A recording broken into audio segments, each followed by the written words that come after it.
Are you scared of yourself? Hallucinations are a rare side effect of most of the psychiatric drugs I've taken. I'm by no means experienced in the field of pharmaceuticals, but after taking a whole range of serotonin reuptake inhibitors, fluoxetine, escitalopram, sertraline, etc., I have collected my fair share of symptoms. In my opinion, hearing a skittering crawl outside my door or seeing a tall man looming in the corner is preferable to suicidal thoughts. Sure, the uncertainty of being unable to trust my eyes and ears took some getting used to, but at least I am capable of joy. Without my medication, relaxation and happiness are as elusive as a sunrise to a blind man. My hands may shake so badly that I struggle to get food to my mouth, but at least I want to eat. One symptom I've never gotten used to is the footsteps pounding on the ceiling every night. I live on the top floor. As part of my top floor privilege, I get full access to the roof. As I gazed out upon the twinkling lights of suburbia below me, a familiar chill settled into my bones. Lounging outside my bedroom window, smoking a joint, I took in my final peaceful moments of the night. Checking my phone, I saw it was 11 p.m. The stars, dimmed from city pollution, winked cruelly at me. They faded in and out of focus, perhaps due to the cloud cover or how dry and bloodshot my eyes were. Nothing about my perception after dusk was certain anymore. For as long as I could remember, I hadn't been what my few friends would call mentally well.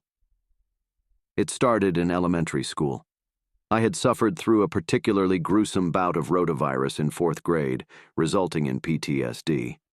After my body was rid of the virus, I couldn't free myself from feelings of nausea and panic. I still can't. Turns out small 5th grade me had a particularly severe case of OCD. Then mono, GAD, MDD, mono again, scarlet fever. Who even gets scarlet fever anymore? I could go on, but the point has been made. I have always been an alphabet soup of disease. Being put under COVID house arrest didn't help any of these mental maladies. I began dealing with stress by thudding my head against my bathroom wall until I felt better. At the time, I was about 14 or 15. At around 16 or 17, I found control in pulling out strands of my hair. My insides would get so hot that I felt as though I needed a release. The pressure and snap of forcibly removing my own hair eased the hot poker in my intestines. Sometimes I wished that I could transfer that feeling to someone else. Really anyone, or anything else. The footsteps started around then. I can't pinpoint an exact day, but I remember my head aching from the consequences of an argument I had with my mother. It was that day that I realized how quickly bald spots could develop and pivoted to a different outlet. Not to mention, I started a more rigorous medication schedule, which certainly soothed the itch to pull. Now, at my ripe age of 19, I boxed. I broke skin on canvas until I felt better. Much healthier. Tired of pondering my steady mental decline, I sucked in one last lungful of delicious, cancerous, strawberry-tinged smoke and put out my joint on the tin roof. I exhaled, allowing the fumes to curl up and away into the brisk autumn night. I wished I could do the same. I clambered gracelessly back inside my window, hoping that the acrid scent of my nighttime recreation didn't reach my parents' room. Luckily, their room was at the exact opposite side of the house. It's been years since I started hearing things that, I've been told, aren't there. If only my parents were around to witness the cacophony of stomping directly above my face, maybe they would understand. The few times my mother slept in my room, there were no disturbances, save for a few creakings of the house. I knew it wasn't a ghost or ghoul because 1, ghosts aren't real, and 2, we personally built this house a decade ago. Despite assurances that I was merely imagining my nighttime visitor, I kept a switchblade, a small metal bat, and a hammer on my bedside table. Since moving in, only one person had been in the attic, the contractor who installed my 100-pound punching bag. For obvious reasons, it was necessary that he travel up through my closet to ensure that my newest toy was attached to a support beam. On his way up, he had left some black fingerprints on the trap door. These same smudges have multiplied in number and changed in size since he left. I've brought this up with my family and friends several times, but to no avail. They were the same, and nothing had changed. As I brushed my teeth and got ready for the night, I sang my little ditty in my head, to the tune of "Ain't no mountain high enough, ain't no man tall enough, ain't nobody athletic enough to live in the ceiling with you, baby." I knew it was stupid, but the familiar reminder soothed me as I spat out my toothpaste and turned on the faucet. I closed my eyes to rinse my face. I was tired. Tired of being haunted, not being believed, living like this. Just tired of living. My bathroom door was closed, but I could hear it starting. Thump, thump, thump. There isn't anyone else. I am alone. It is just me. I glared up at the ceiling, wishing that whoever or whatever wasn't up there could just shut up. The familiar feeling of being perceived itched my skin. Goosebumps raised on the back of my neck, signaling to me that I wasn't alone. I decided that one night without my skincare routine wouldn't age me too badly. Despite how badly I wanted to throw myself up and into the attic and chop off the feet of whoever wasn't up there, I reserved myself to go to bed. It would be another familiar night of interrupted peace. I threw on an episode of Weird Wonderful World to soothe my frayed nerves, slapping on my noise-canceling headphones in hopes of drowning out the pounding on the ceiling. I laid down in bed, holding my teddy bear Bobert close to my chest. Just close your eyes. I squeezed my eyes shut, blindly reaching for my phone to turn up the volume. I could feel my heartbeat pulsing my body, slightly shaking the bed.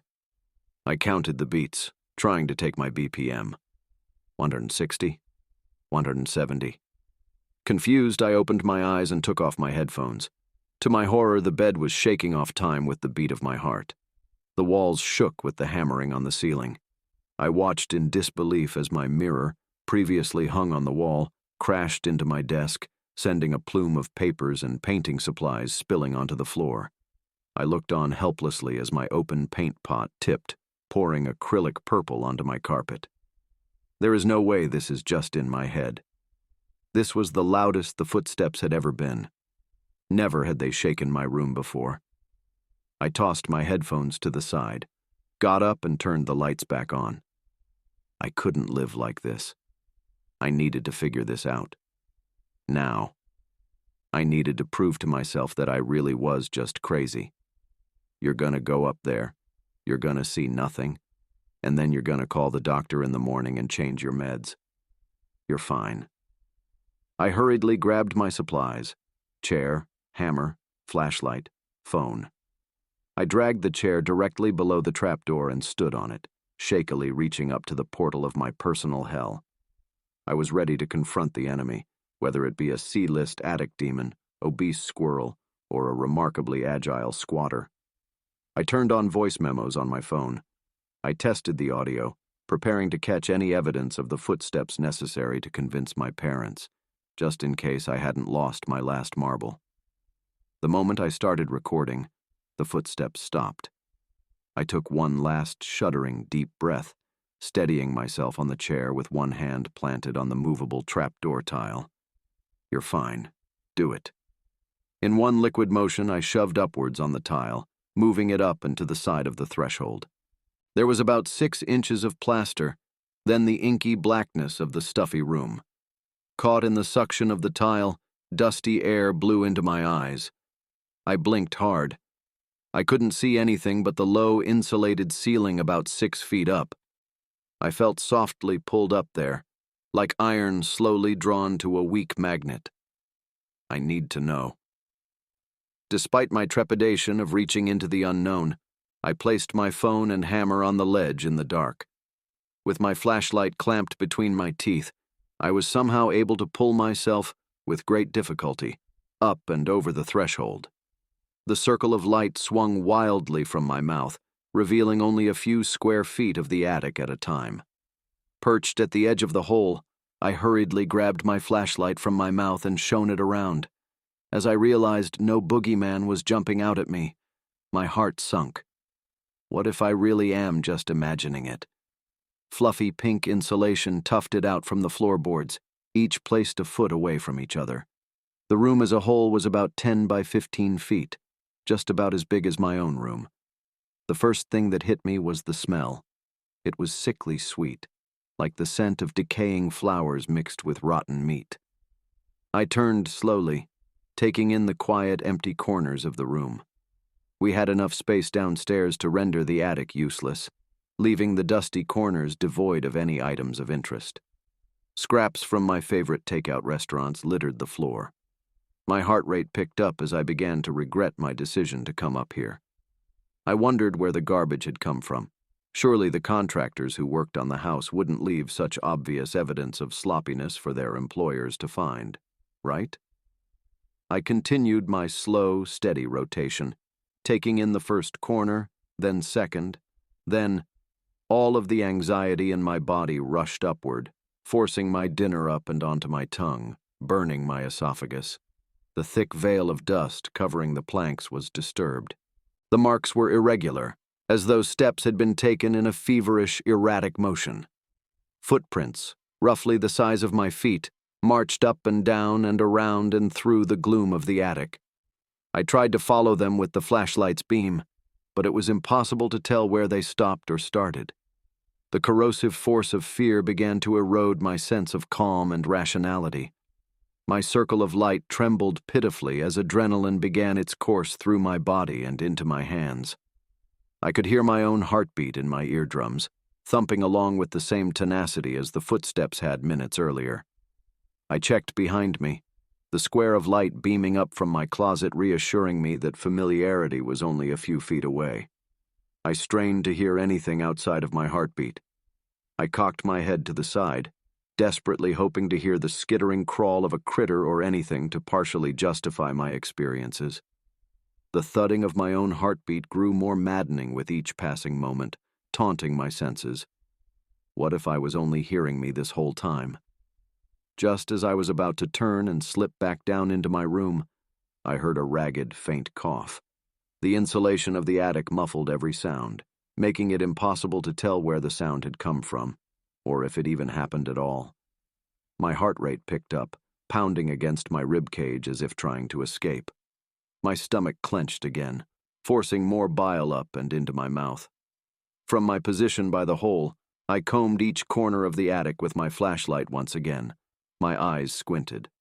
The first corner was clear.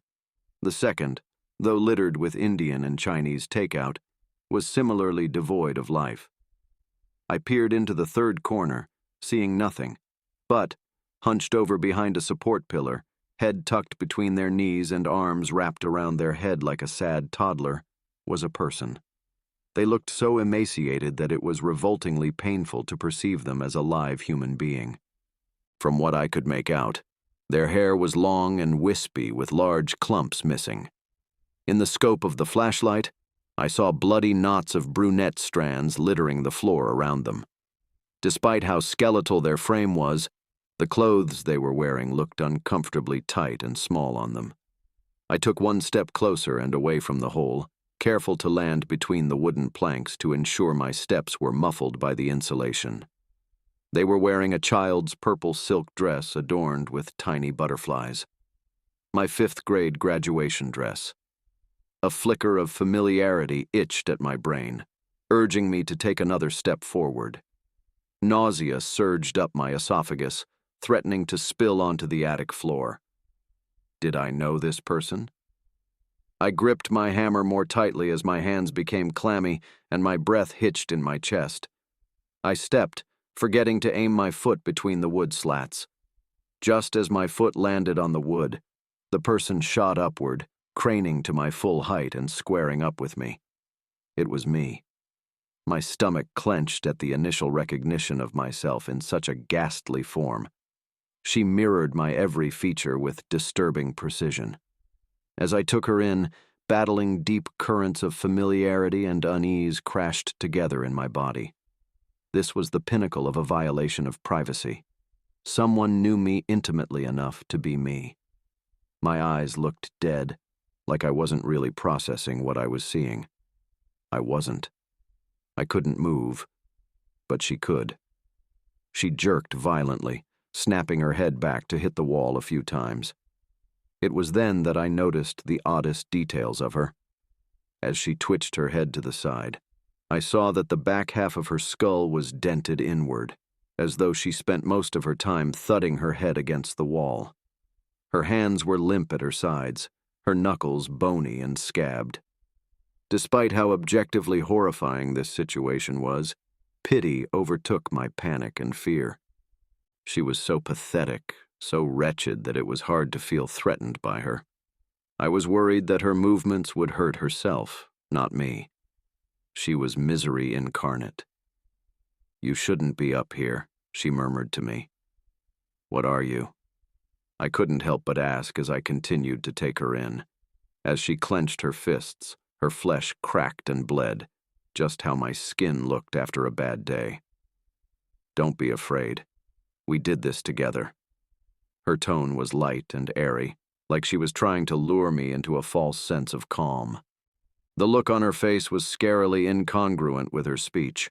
Her eyebrows furrowed deeper than I thought possible. Her teeth bared in anger, revealing that several were rotting or missing. She brushed wispy strands of dead-looking hair to cover her bald spots. She was as upset with me as I was wary of her. "Okay, I quickly scanned the rest of the attic to make sure there wasn't a second doppelganger or boogeyman. There wasn't. I returned my light to her, only to find she had taken several silent steps forward, leaving only a foot between us. I couldn't help but think, "Oh, so you can walk quietly." I didn't look any better closer up. Dark circles shrouded my eyes. Deep, gaunt shadows hollowed out my cheeks, letting me know I should never try Ozempic. I looked yellow, like my liver had given up years ago. Scabs of raw flesh covered my scalp in the areas where hair was missing. As I took her in fully, I couldn't help but feel guilty. I wasn't sure why I felt this way, but just as I had been drawn to the attic, the feeling permeated the air with unwavering surety. I'm sorry," I sputtered out, still not sure why. To my horror, her cheeks cracked into a humorless grin. She spat out an unfamiliar short bark-like laugh. "Sorry?" she spat. "You inflict this on me and you're sorry?" I backed up a few steps, not sure what she meant. I felt my heel painfully droop over the threshold of the trapdoor hole. I squinted at her, trying to figure out what I was missing. There had to be a reason why she was up here. The pieces slithered into place in my skull, squirming into the full picture of what my actions had created. It had been, 5 years? 5 years of her up there, coping the only ways I knew how. As my thoughts churned into place, she pounced. Without thinking, I swung my hammer, connecting with a sickening thud. The back half of her already damaged skull splintered like a rotting pumpkin from the force, splattering on the floor and walls. The smell of the inside of my brain was almost too much for my stomach to handle. Inexplicably, she didn't fall right away. Her face still intact, she glared back at me, a sea of distrust and pain. She finally collapsed forward, pushing me backward and into the hole. I fell, my head slamming against the threshold as I scrambled to find a handhold. The last thing I saw was the trapdoor sliding back into place before my head hit the chair. When I hit the ground, the only thing I felt was regret. I had gone up there out of desperation, but now I wished I had never witnessed the result of my actions. She was the testament to pain I inflict. She was me, and I am her. Police report case number 384724, date 10/05/2023. Reporting officer, Thomas Guerrara. Incident, distress call from mother at 6:04 a.m. from address. 19 female found face down in closet, back of head bludgeoned by hammer. Self-inflicted. Mirror found askew and items spilled, suggests physical altercation. Actions taken. Victim taken via ambulance to ER, held for psychiatric treatment. Interview pending. Updates. 10-10-23. Victim claims to have killed herself in the attic. Clearer statements pending psychiatric treatment. 03-10-24. Victim has made next to no progress. Moved to long-term psychiatric facility.